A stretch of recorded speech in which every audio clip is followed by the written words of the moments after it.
मैं तेजपाल वर्मा और इस समय मैं मौजूद हूँ समाजवादी के हमारे नेता डॉक्टर शैलेंद्र गंगवार जी, जो कि शहर विधानसभा सीट से प्रत्याशी हैं, उनके कार्यालय पर करेंगे और उनकी बात आप तक पहुंचाएंगे कि वो किन मुद्दों के साथ आपके बीच आएंगे, क्या उनकी वरीयताएं रहेंगी।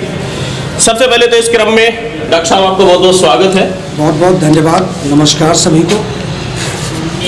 आपसे कुछ हमारी जनता के सवाल थे, वो इस प्रकार हैं। सबसे पहली बात, आप एक डॉक्टर हैं और बहुत अच्छे डॉक्टर हैं और भूतपूर्व चिकित्सक रहे हैं आप KGMC के। धन्यवाद।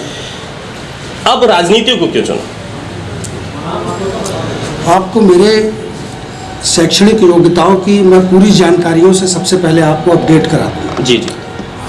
मैं केवल ना केवल MBBS और MS हूँ, मैं MA राजनीति शास्त्र, MA अर्थशास्त्र, MA हिंदी और पत्रकारिता का पोस्ट ग्रेजुएट डिप्लोमा धारक हूँ और वर्तमान में भी LLB का अध्ययन कर रहा हूँ। जिस समय मैंने इन विषयों की पढ़ाई शुरू करी तो लोगों ने, आम जनता ने हमसे सवाल पूछा कि जब आप एक सर्जन हैं तो इनकी क्या आवश्यकता है। तो मैंने, चूँकि मेरी ये राजनीति की तैयारी आज की नहीं 15 साल से थी, इसीलिए शायद मैंने MA राजनीति शास्त्र जैसे विषय को चुना। और आज मैं ये दावे के साथ कह सकता हूँ कि जो मेरी शैक्षणिक योग्यता है वो ना केवल जिले, मैं नहीं समझता हूँ मंडल में इतनी डिग्री धारक, इतना शिक्षित और इतना विषयों का जानकार आदमी किसी राजनीतिक पार्टी ने अपने प्रत्याशी के रूप में चुना होगा। इसके लिए हम समाजवादी पार्टी के हमारे राष्ट्रीय अध्यक्ष लोकप्रिय माननीय श्री अखिलेश यादव जी को धन्यवाद करूंगा कि वो एक स्वच्छ राजनीति की तरफ उन्होंने बहुत अच्छा कदम उठाते हुए मुझे यहाँ का प्रत्याशी घोषित किया। मैं उनका बहुत बहुत धन्यवाद करता हूँ। जी, पर डॉक्टर साहब, जनता जो है वो अपने नेता के रूप में जब व्यक्ति का चयन करती है तो वो चाहती है कि हमारे जो नेता जो 5 साल उनके बीच में जाते हैं, क्योंकि आप एक चिकित्सक हैं तो आपको उतना समय नहीं मिल पाता, जनसंपर्क आपका उन 4 सालों में नहीं रहता है। लेकिन जब चुनाव आता है तब आप जनता के बीच जरूर पहुंचते हैं और पार्टी से आपको टिकट भी मिला है। तो इसको कैसे देखते हैं आप? जनता इस पे सवाल। मैं आपकी इस बात का खंडन करूंगा। चूंकि मैं चिकित्सक हूं तो मेरे पास 200 से 250 मरीज, जिसको आप जनसंपर्क कहते हैं, एक सामान्य नेता, एक डॉक्टर के तौर पे आपका नाम है। आप पूरी बात को मेरी होने दीजिए, मैंने आपका प्रश्न सुना पूरा। तो कोई भी एक नॉर्मल नेता चुनाव से अलग हटके एक दिन में 200-250 अलग अलग क्षेत्रों के लोगों से नहीं मिलता होगा। चूँकि मेरी ये तैयारी 15 सालों से थी, तो जब वो 200-250 मरीज और उनके 200-250 परिजन, यानी 500-700 लोगों से आप प्रतिदिन रूबरू हो रहे हैं पिछले 15 सालों से, तो उनकी चिकित्सकीय समस्याओं के अलावा मैं उनके गांव की, उनके क्षेत्र की, उनकी परिवार की समस्याओं को उनको पूछा करता था, उसकी जानकारी लिया करता था और उसमें हर संभव न केवल चिकित्सकीय बल्कि अन्य मदद भी किया करता था, जिसका परिणाम है कि आज जो हमारे राष्ट्रीय अध्यक्ष जी ने जो प्रत्याशी घोषित किए हैं, जो सर्वे हुआ उसके आधार पे और सर्वे में मेरा नाम निकल के आया, ये सब मेरी उसी मेहनत का परिणाम है। जी, अब 2022 में चुनाव है जी, इस समय आप जनता से संपर्क में जाते हैं तो किन मुद्दों के साथ जाते हैं? जैसे कि एक होता है, कुछ लोग हमारा राष्ट्रीय जो नेता है उनके चेहरे पे चुनाव लड़ते हैं, लेकिन क्या हमारी विधानसभा, जो शहर विधानसभा है, उसके कुछ मुद्दे ऐसे हैं जो आपकी नज़र में हो, उनको बेहतर किया जा सकता है?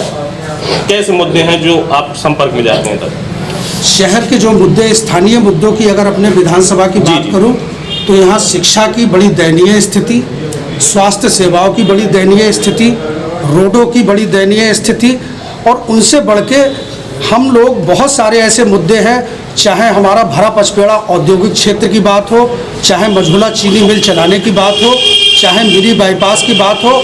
हमारी जनता ने लड्डू तो कई बार खाए, लेकिन वो काम धरातल पे अभी तक प्रारंभ नहीं हुए हैं।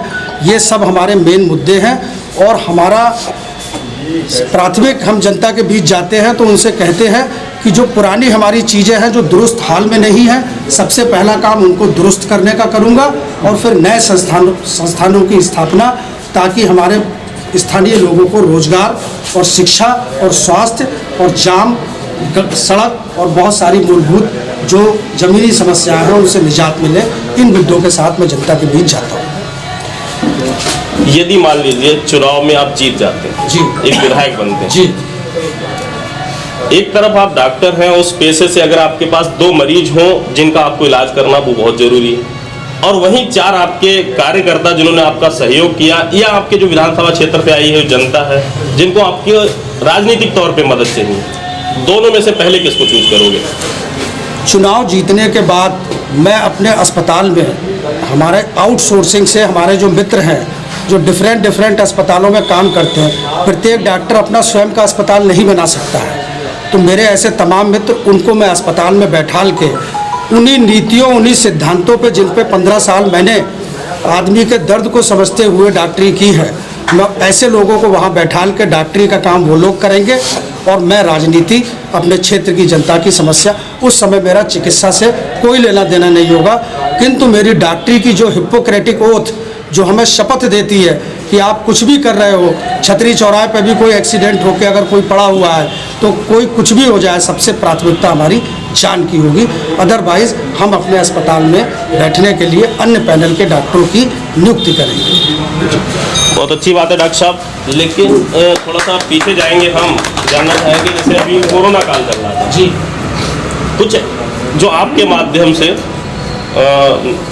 एक नेता के तौर पे नहीं बल्कि एक डॉक्टर के तौर पे जो लोगों की मदद की गई हो, जिसमें आपको विशेषकर कोई मुद्दा या कोई केस ऐसे ध्यान हो जहाँ पे आपने अपनी तरफ से बखूबी दिल से मेहनत की हो और लोगों की मदद की हो?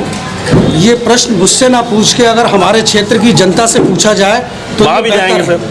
ठीक, केवल पीलीभीत नहीं पूरे मंडल में शायद मैं उन गिने चुने डॉक्टरों में था जिसने एक भी दिन अपना क्लिनिक बंद नहीं रखा, और मैं जब क्षेत्र में जाता हूं तो जनता इसी बात पे सबसे ज़्यादा खुश है कि डॉक्टर ने उस कठिन परिस्थितियों में भी मरीज देखना नहीं छोड़े, और तमाम ऑक्सीजन सिलेंडर, तमाम रेगुलेटर, तमाम दवाइयों की व्यवस्था मैंने उन गरीब लोगों को करवाई। ये जनता बोल रही है, प्रश्न मुझसे बेहतर जनता से आपको पूछना चाहिए। लाइन मात लगाया बिल्कुल। अच्छा, जो आपके समाजवादी पार्टी के कुछ अन्य नेता भी हैं जो टिकट के दावेदार थे, अब वो उनको टिकट नहीं मिला है, बल्कि उनके तौर पे जिनका राजनीतिक परिवार समाजवादी पार्टी से ही नेतागिरी कर रहा था आज तक, उनको नहीं मिला है, उसकी जगह आपको टिकट मिला है। कोई समाजवादी पार्टी में अनबन जो आपके ठेस पहुंचा रही है? आपको आने वाले 1-2 दिनों में आपको बहुत शुभ समाचार मिलेंगे। मैं पहले भी टिकट की घोषणा से पहले भी कहता था कि हम पार्टी का प्रचार, पार्टी के लिए वोट मांगने आए हैं, और जिसको भी टिकट मिलेगा उसको पूरी पार्टी अपने पूरे तन मन से पूरा लड़ाएगी। आज चूँकि राष्ट्रीय अध्यक्ष जी ने मेरा चयन करा है, तो मैं आपकी सूचना के लिए आपको बता दूं, उसमें से अधिकांश आवेदक प्रत्याशी वो हम लोग उनकी चाय पी चुके हैं, वो हमारी चाय पी चुके हैं, और थोड़ा सा आप और इंतज़ार करिए, आने वाले 2-3 दिनों में आपको एक ऐसी ताकत दिखाई देगी जो विरोधियों के हौसले पस्त कर देगी। और नज़ारा आपके सामने है 2022 में चुनाव, और जैसा माना जा रहा है आज तक कि टक्कर में जो है समाजवादी पार्टी और भारतीय जनता पार्टी, अपने क्षेत्र में आपको कोई लग रहा है जो आपकी टक्कर में हो? मैं आपकी बात में सुधार करना चाहूँगा।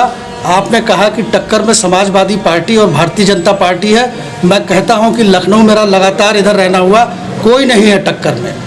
अच्छा, ना पार्टी ना प्रत्याशी। जनता के लिए 2022 के चुनाव को लेकर कोई संदेश देना चाहते हो, क्या कहना चाहेंगे आप? मैं जनता को ये संदेश देना चाहता हूँ कि ये लोकतंत्र की रक्षा का वक्त है, और एक लोकतंत्र, चूँकि मैं राजनीति शास्त्र का विद्यार्थी रहा हूँ, जो हमारे देश में लोकतांत्रिक लोकतंत्र है, जनता अपना प्रतिनिधि चुनती है और वो प्रतिनिधि मिलकर सरकार चुनते हैं। ठीक, तो उस जनता से मेरी अपील है कि वोट डालते समय कृपया कैंडिडेट को उसकी योग्यता का, उसकी नीयत का, उसकी काबिलियत के बारे में ज़रूर सोच के वोट करें। अगर वो ऐसा वोट करते हैं तो मैं समझता हूँ न केवल भारतवर्ष का लोकतंत्र, लेकिन हमारा भारत, हमारा उत्तर प्रदेश भी निश्चित तौर पे विश्व में शिरोमणि होगा, ऐसी मेरी अपेक्षा है। जी, धन्यवाद डॉक्टर साहब। जैसा कि अभी आपने देखा, मेरे साथ थे डॉक्टर शैलेंद्र जी, जो कि शहर विधानसभा से प्रत्याशी हैं समाजवादी पार्टी के। इसमें मैं भी एक बात कहना चाहूँगा, ये समय वो समय होता है जिस समय जनता की आवाज़ नेता सुनता है, बल्कि 4 साल का समय जो गुजरता है उसमें नेता जनता की आवाज़ नहीं सुन पाता है। मेरी सभी व्यूवर्स से गुजारिश है, ये सच है कि आप भी वो प्रत्याशी चुने जो शिक्षित हो, आपकी सुने, आपके लिए काम करे। इसी के साथ मैं, मेरे साथ तेजपाल वर्मा, पीलीभीत।